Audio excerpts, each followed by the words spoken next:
Quero convidá-los a abrir suas Bíblias. Em Lucas, capítulo 24, nós vamos ler dos versículos 1 a 12. Diz assim a palavra de Deus: Mas, no primeiro dia da semana, alta madrugada, as mulheres foram ao túmulo, levando os óleos aromáticos que haviam preparado. Encontraram a pedra removida do túmulo, mas ao entrar não acharam o corpo do Senhor Jesus.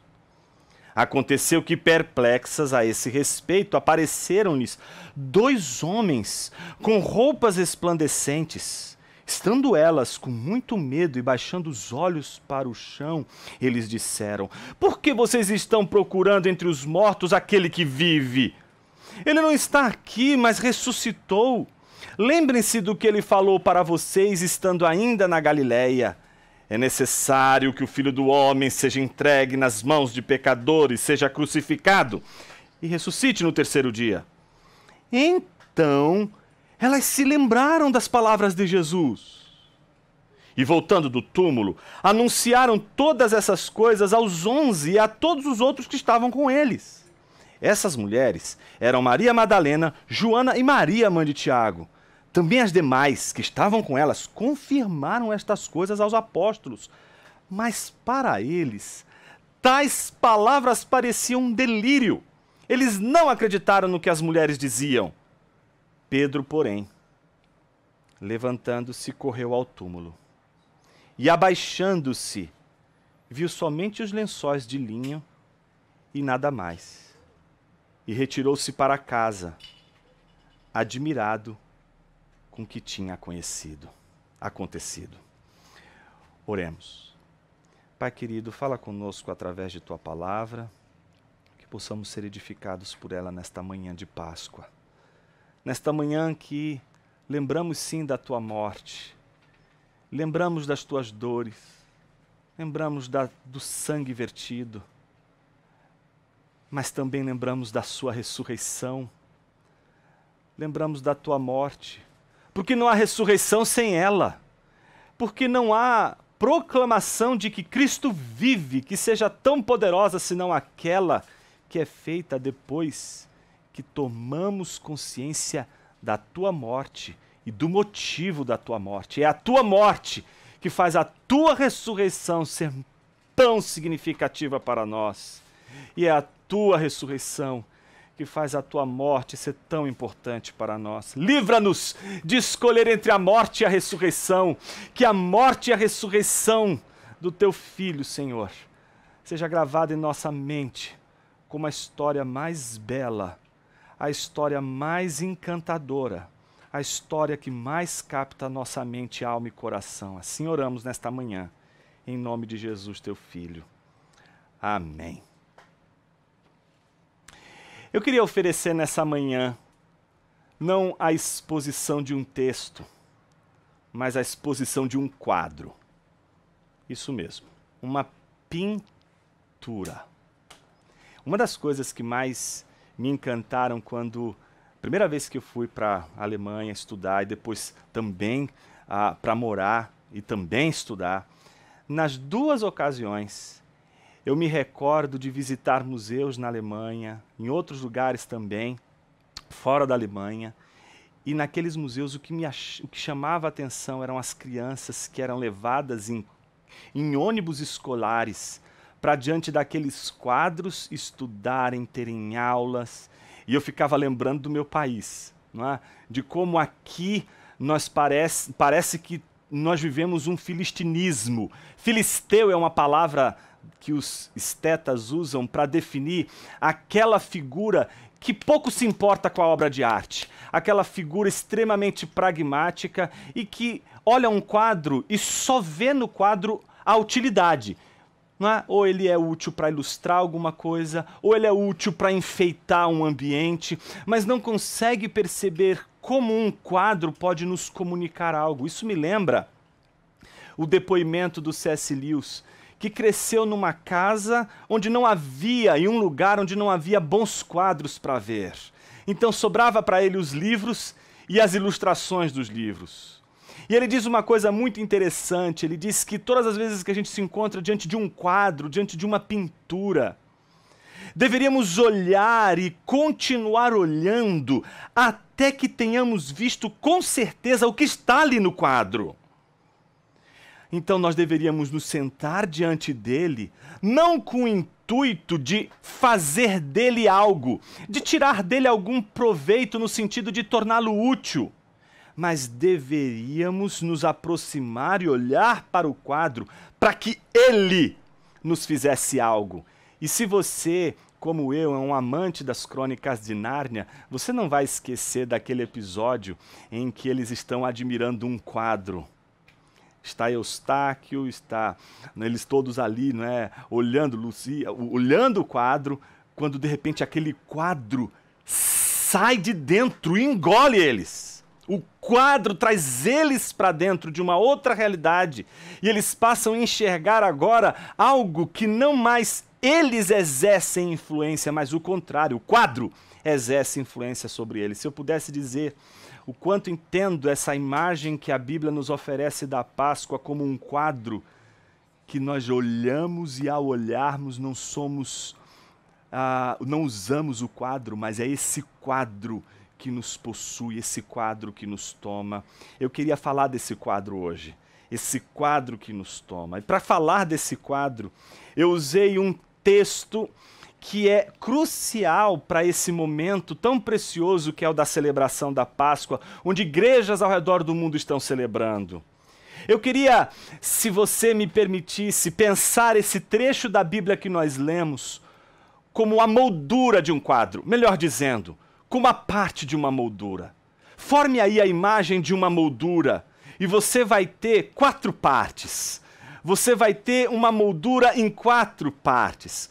Wim Wenders, num documentário, Janela da Alma, ele disse que ele gostava de usar óculos quadrados, não é? Justamente porque ele gostaria de enquadrar as cenas no mundo. Ele gostaria de olhar para as coisas e não olhar para as coisas ao infinito. Ele gostaria de olhar a realidade recortada como uma cena. Então por isso que ele usava óculos quadrados, dizia que é para recortar o mundo, colocar o mundo num quadro. Então esse é o nosso quadro de hoje. Eu queria compor esse quadro com vocês a partir de uma parte dessa moldura. Então imagine que uma moldura tem 4 partes. Eu queria que você prestasse atenção numa parte dessa moldura, que é o texto que nós acabamos de ler. Esse texto, por sua vez, ele pode ser observado em 3 momentos importantes. O primeiro momento vai do versículo 1 ao versículo 3 e nos apresenta o túmulo vazio. Os versículos 4 a 8 nos representa aí o segundo momento dessa passagem em que nós encontramos a perplexidade das mulheres e ao mesmo tempo o relato dos anjos.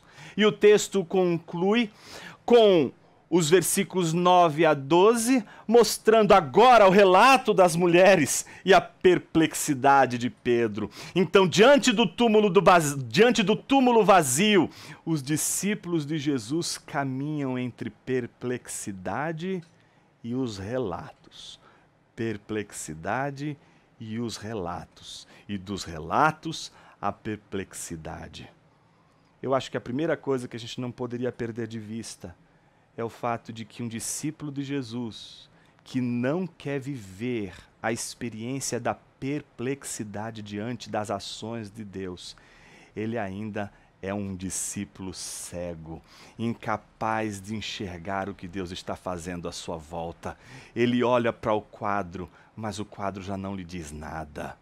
Quero me dirigir a você, discípulo, que pelo contrário, diante da obra de Deus, fica extremamente perplexo. Isso pode ser positivo, isso pode ser negativo. Quem anda com Deus se assombra diante da grandeza de Deus, mas como diz Lutero, também se apavora diante do poder de Deus mudar a história.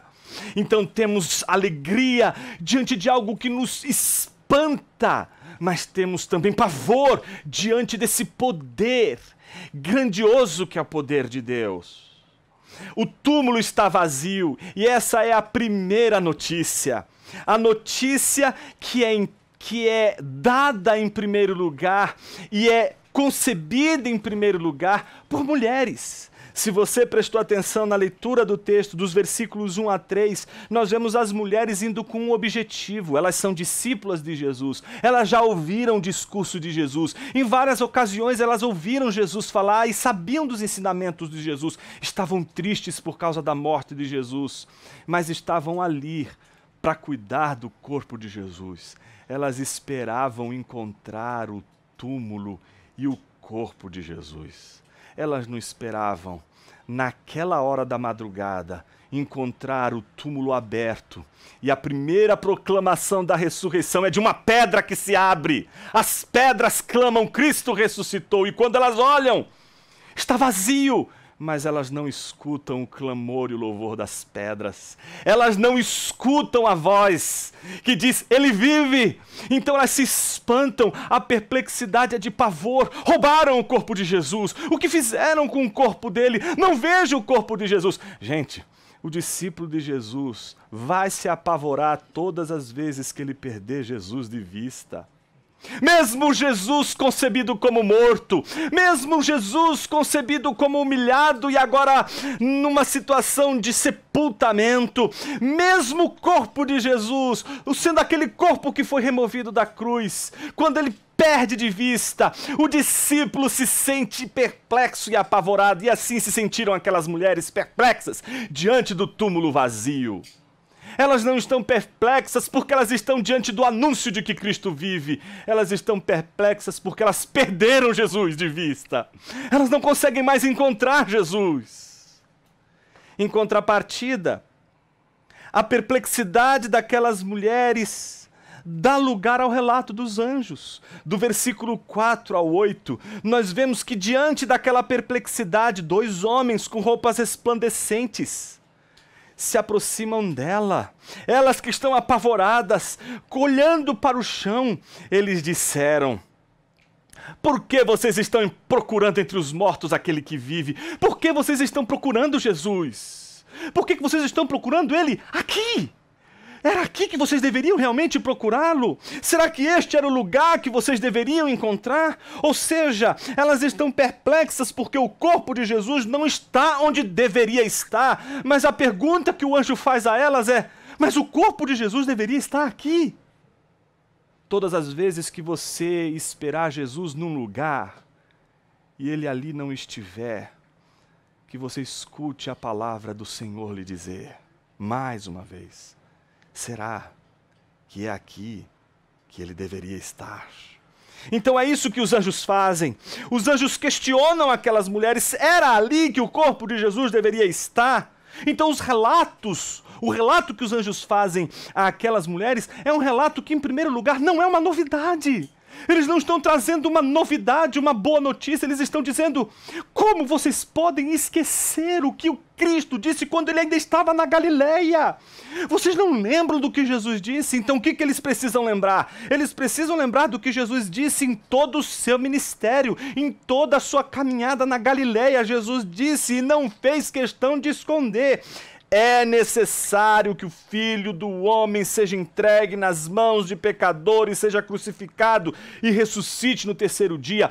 Elas sabiam disso. Pedro sabia disso e Pedro não queria, inclusive, que Jesus fosse para Jerusalém. Eles estavam cientes do discurso de Jesus e sabiam que Jesus disse, é necessário que o Filho do Homem sofra, é necessário que o Filho do Homem morra.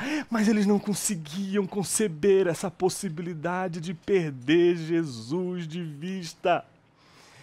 Eles não acreditavam que a morte de Jesus não cegaria os seus olhos, mas abriria os seus olhos para ver Jesus no seu devido lugar, não no sepulcro, mas vivo como ele prometera depois do terceiro dia. O texto ele é muito interessante porque ele conclui com o relato das mulheres agora aos discípulos. E aqui existe um contraste belíssimo. Se o relato dos anjos, no contexto de Israel, exerce poder, A autoridade foi um anjo que me revelou. E isso, para os judeus, tem um poder impressionante. O testemunho das mulheres não era da mesma natureza. Se o testemunho dos anjos tem todo crédito, o testemunho das mulheres era um testemunho sempre colocado em descrédito. O testemunho das mulheres não era um testemunho visto como confiável.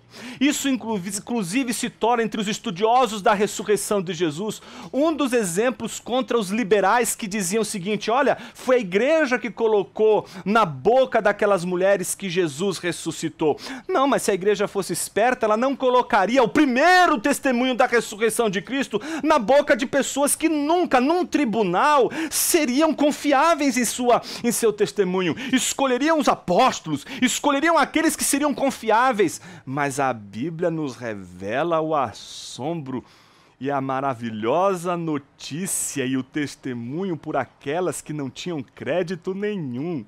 São aquelas que são desacreditadas que trazem a notícia mais verdadeira, mais poderosa de toda a história da humanidade.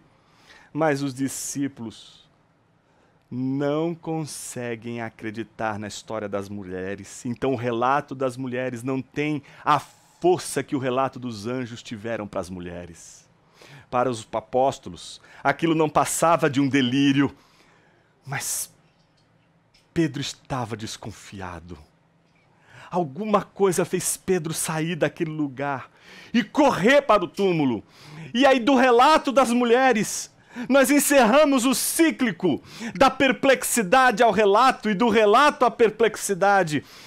Pedro, porém, levantando-se, correu ao túmulo e, abaixando-se, viu somente os lençóis de linho e nada mais, e retirou-se para casa, admirado com o que tinha acontecido. Agora é Pedro que está perplexo, agora é Pedro que está assombrado, é agora Pedro que se junta às mulheres para dizer: o túmulo está vazio. Mas agora, não só o túmulo está vazio, há em Pedro, há naquelas mulheres ainda uma questão: se ele não está ali, se ali não é o lugar onde ele deveria estar, então onde Jesus deve estar?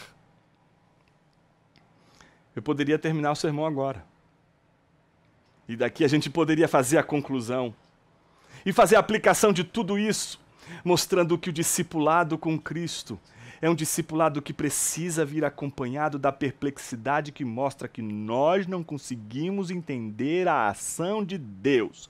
Achamos que Ele está num lugar quando Ele está no outro.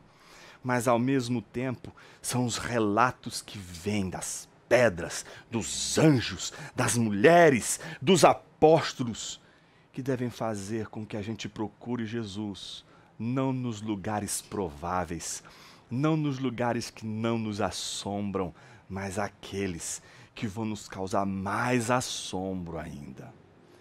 Mas você ficaria com uma dúvida que foi plantada desde o início do sermão de hoje, a dúvida do quadro. Provavelmente vocês devem estar dizendo assim: mas Jonas, isso é só uma parte da moldura, eu quero ver o quadro, me mostra esse quadro. Deixa eu te mostrar esse quadro, como Lucas construiu esse quadro. Imagine você que nós temos apenas uma parte dessa moldura. Vamos construir esse quadro de Lucas. Vamos pegar as 4 partes que constituem essa moldura em primeiro lugar. A primeira parte da moldura você vai encontrar em Lucas capítulo 2, versículos 41 a 52. E aí você vai me perguntar: Jonas, o que diz Lucas 2, versículos 41 e 52? É a história do menino Jesus no templo. Se você lembra dessa história, você vai recordar que, como de costume, José e Maria levaram Jesus e seus filhos e saíram de Nazaré e foram para Jerusalém para celebrar a Páscoa. A Páscoa é a celebração da libertação do Senhor, a libertação que Deus concedeu ao povo.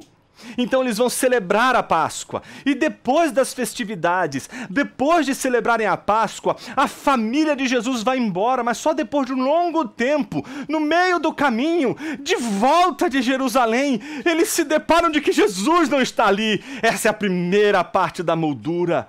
Jesus não está onde deveria estar. Maria está procurando por Jesus. José está procurando por Jesus. E a única coisa que sobra para eles é: onde está Jesus? Ele deveria estar aqui, ele deveria estar conosco, mas mais uma vez Jesus não está onde os homens achavam que ele deveria estar. E se você lembra muito bem a história, eles voltam correndo para Jerusalém e ficam 3 dias. Você acha mesmo que Lucas vai mencionar esses 3 dias à toa? Ele está construindo a moldura, ele está dando para a gente a primeira parte dessa moldura e diz que ela passa 3 dias procurando pelo menino Jesus. E onde Maria e José vão encontrar Jesus? No templo. E lá no templo ele está ensinando, ele não está fazendo milagres. Ele não está curando leprosos, ele não está ressuscitando mortos, ele está falando, ele está fazendo aquilo que ele fez desde a criação do mundo. A Bíblia diz que Deus criou o mundo pela palavra, e é pela palavra que tudo foi criado. João diz que no princípio era a palavra estava em relação a Deus, e a palavra é Deus. Tudo foi feito por intermédio dele, sem ele nada do que foi feito se fez. Ele, o criador do universo, o mediador de toda a criação, está no meio dos mestres e doutores da lei, está ensinando, e eles estão, como todo homem deve estar diante de Jesus, perplexos com a sua sabedoria, perplexos com a sua palavra. É nessa hora que chega Maria e José, encontram Jesus ali, e ela diz aflita, imagine a aflição de Maria, e ela diz: Jesus, por que você fez isso com a gente? Talvez essa seja a pergunta que a gente faz todas as vezes que a gente pensa que Jesus está no lugar onde deveria estar, e quando nós abrimos os olhos, descobrimos que ele não está ali. A gente se pergunta: por que você se ausentou? Por que você não está aqui? É como se estivéssemos fazendo a oração de Jesus na cruz. Por que você me abandonou? Por que você não está presente? Por que você não está aqui? Aqui é o lugar onde você deveria estar. Você deveria estar aqui no luto da minha morte. Você deveria estar aqui nas minhas dores. Você deveria estar aqui na minha tristeza. Você deveria estar aqui, mas não, você não está aqui. Onde estava e por que você fez isso? Jesus diz algo muito significativo à sua mãe. Jesus diz aqui: você não sabia, mãe, que eu deveria estar aqui, você numa altura dessas. Você deveria saber que eu estaria na casa do meu pai. É Jesus dizendo: não foi outra mulher que deu um testemunho de quem eu sou para você, minha mãe. Foi um anjo. Um anjo relatou a você quem eu sou. Você, mais do que todos aqui, deveria saber onde eu estaria. Você, mais do que todos aqui, sabem que eu vim para a queda, a ruína e a elevação e a ressurreição de todo o povo de Israel. Você, mais do que ninguém, sabe que seu coração um dia será traspassado e que se revelará o coração de muitos. Jesus então volta com a sua mãe, enquanto a Bíblia diz que Maria guardava tudo isso no coração. Então você já tem a primeira moldura, a primeira parte da moldura. Jonas, qual é a segunda parte da moldura? Agora você tem que ir para o outro lado, tá certo? Essa é a moldura, a parte esquerda. Vamos agora para a parte direita do nosso quadro. Nessa segunda moldura, em Lucas capítulo 24, versículo 13 e 35, você vai voltar para o mesmo capítulo que nós nos dedicamos a estudar hoje. E você vai encontrar nesse trecho que vai dos versículos 13 a 35, o episódio dos discípulos a caminho de Emaús. E o que você vai encontrar ali? Você vai encontrar 2 discípulos. E eles estão voltando de Jerusalém, como José e Maria um dia voltaram de Jerusalém e não encontraram Jesus. Como um dia aquelas 2 mulheres, as mulheres, melhor dizendo, que foram encontrar Jesus no túmulo, encontraram um túmulo vazio. A Bíblia diz que elas voltaram do túmulo para relatar aos apóstolos. Agora quem está voltando de Jerusalém, depois dos últimos acontecimentos, depois da morte de Jesus, são 2 discípulos. E a Bíblia diz que Jesus, de repente, está se aproximando e começa a caminhar com eles. Mas algo significativo acontece nessa passagem. Diferente de José e Maria, que estão voltando de Jerusalém da Páscoa sem Jesus e se dão conta de que Jesus não está entre eles e vai procurá-los novamente em Jerusalém, esses 2 discípulos estão com Jesus, voltando de Jerusalém, mas não sabem que estão com Jesus. Eles acham que o corpo de Jesus está naquele túmulo. Eles acham que Jesus está em Jerusalém e não conseguem ver que Jesus está com eles, que quem está com eles é aquele menino, que segundo o relato angelical se chamaria Emanuel, Deus conosco. Está com eles, mas eles não percebem Jesus. A Bíblia diz que os seus olhos estavam como impedidos de ver e reconhecer Jesus. Então Jesus ironicamente pergunta, mas por que vocês estão tristes? E eles contam o que aconteceu, contam a morte de Jesus, fala do relato das mulheres, diz que alguns discípulos, inclusive um deles viu lá o túmulo vazio, depois de 3 dias, e novamente 3 dias aparece no relato. E dizem, esperávamos que ele fosse o Messias, o rei que redimiria Israel. Mas eles não se lembravam, como aquelas mulheres, de que Jesus havia dito que era necessário morrer. As pessoas querem Jesus vivo, mas não querem entender porque era necessário ele morrer. Não escolha entre a morte e a ressurreição. Você vai ouvir as mensagens e os sermões de Páscoa mais lindos hoje. Alguns, os mais piedosos, dizendo para você, hoje não é dia de lembrar da morte de Jesus, hoje é dia de lembrar da ressurreição. Mas no quadro de Pedro, a ressurreição só faz sentido se tivermos a consciência de que era necessário Jesus morrer na cruz.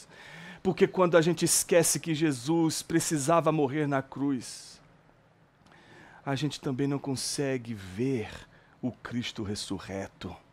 Se você quer ver Jesus ressurreto, você precisa ver o Jesus morto. Então Jesus chama eles de tolos.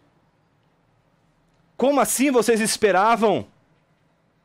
Jesus chega a dizer com todas as letras no versículo de número 25 e 26, como vocês são tolos e demoram para crer em tudo que os profetas disseram? Não é verdade que o Cristo tinha de sofrer e entrar na sua glória? Veja Jesus dizendo para ele, vocês ouviram isso do mestre, vocês ouviram isso dos profetas. Os profetas disseram, vai ler Isaías, o profeta disse, o Messias vai sofrer, o Barnacha, o Filho do Homem vai sofrer antes de entrar em sua glória. Então Jesus começa a ensinar a palavra a eles, e eles então sentem algo que não conseguem ainda explicar e transformam aquele sentimento num convite, vem comer conosco. E então eles reconhecem Jesus, quando ao partir o pão e entregar a eles, é como se os seus olhos, a Bíblia diz, voltassem a enxergar, e então ali está diante deles Jesus. Mas olha que cena linda. Eles recebem o pão partido por Jesus, e quando eles veem aquilo, eles reconhecem que estão diante de Jesus. E quando eles veem Jesus, ele desaparece.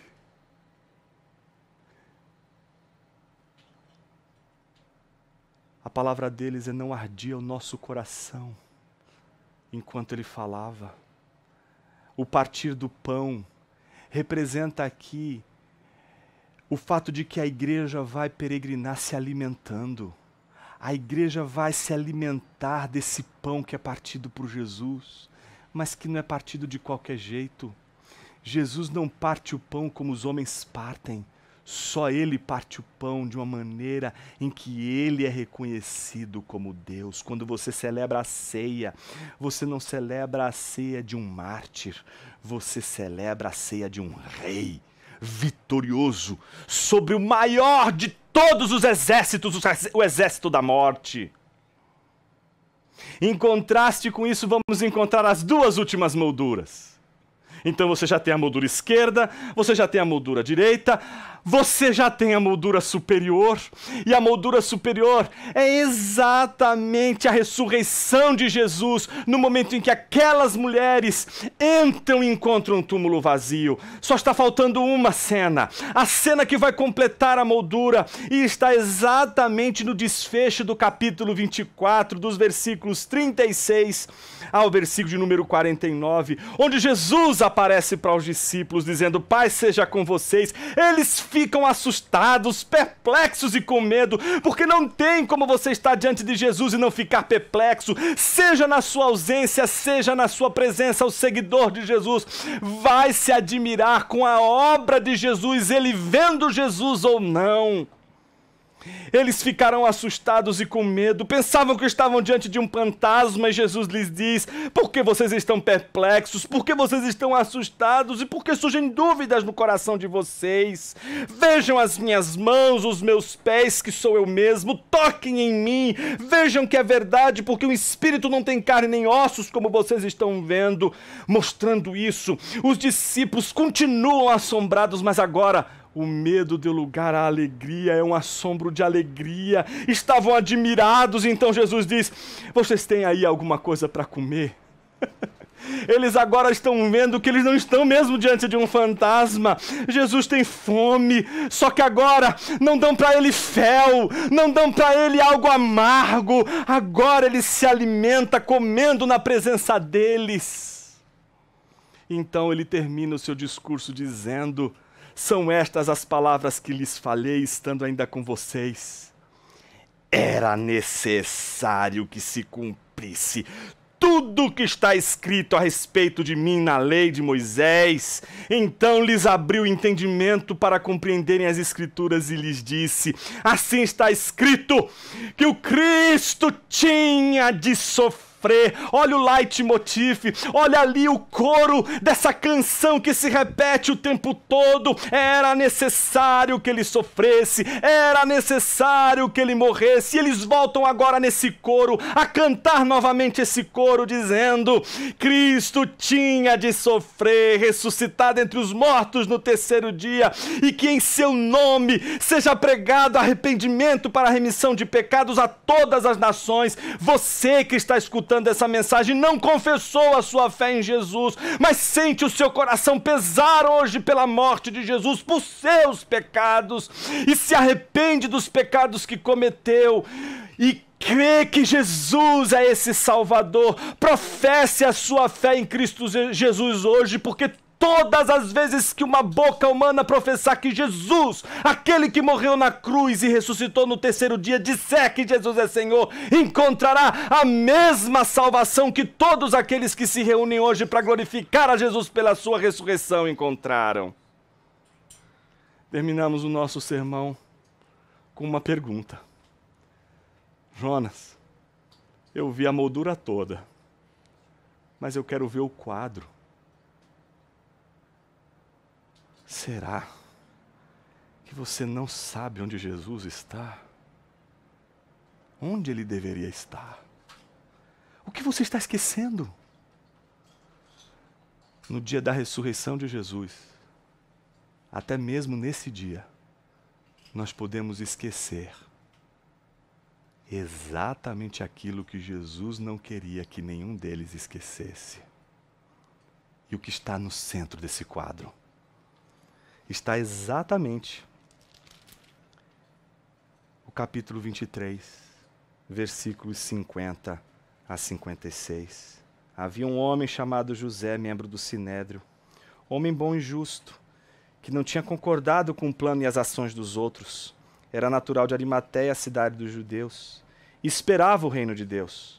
Ele foi até Pilatos e lhe pediu o corpo de Jesus.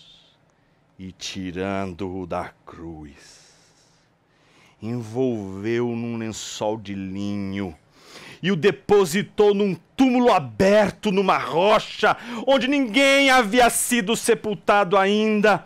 Era o dia da preparação. E o sábado, o Shabat, o dia do descanso, o dia em que Deus descansa depois de ter criado os céus e a terra, depois de ter criado o jardim e colocado no jardim um ser humano, depois de ter separado os céus, as estrelas e ter feito toda a obra da criação no 7º dia.